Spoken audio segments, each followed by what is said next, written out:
હોળી ધૂળેટીના તહેવારને હવે ગણતરીના જ દિવસો બાકી છે ત્યારે પિચકારી અને ધાણી ખજૂરની દુકાનો લાગી ચૂકી છે અને દુકાનદારો ઉત્સાહપૂર્વક ધાણી ખજૂર વેચતા નજરે પડ્યા હતા. ભારત દેશમાં હોળીનો તહેવાર એ લોકો માટે ખૂબ લોકપ્રિય હોય છે, જેને લઈને લોકો એકબીજાને રંગ લગાવીને તહેવાર મનાવવામાં આવે છે. જેને લઈને આવે હોળીનો તહેવાર ગણતરીના દિવસો બાકી છે.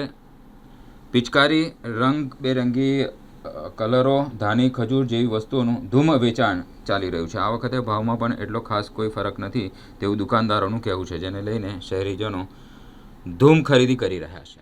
આ ઘડીએ ધાણી, ખજૂર, ચણા, પછી ખારી સિંગ, પછી ડમરું સેવ બધાનો આ ઘડીએ વધારે ભાવ છે. બધો પાછલા વર્ષ કરતા આ વર્ષે વધારે આ ઘડીએ વધારે ભાવ છે. પાછલા વર્ષ કરતાં બી આ ઘડીએ વધારે ભાવ છે. ગ્રાહકીમાં કેવું છે?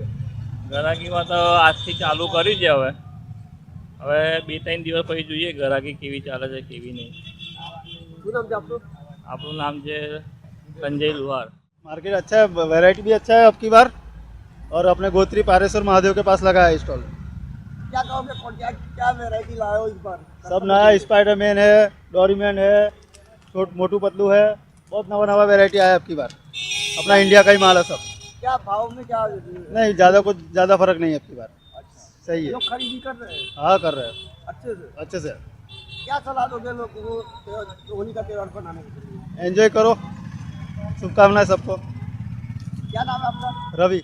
બસ જો હોળીનો તહેવાર નજીક આવી રહ્યો છે તો આ છોકરાઓ માટે શોપિંગ કરવા માટે આવ્યા હતા. આ પિચકારીને કલર્સ વગેરે લીધું છે. સર શું કહેશો, પાછલા વર્ષ કરતાં આપણે ભાવમાં કંઈ ડિફરન્સ લાગે છે? ના એટલો બધો જાજો કંઈ ડિફરન્સ નથી, સેમ જ છે. સર શું કહો, હોળીનો તહેવાર લોકોને મનાવવા માટે કઈ રીતે સલાહ આપો?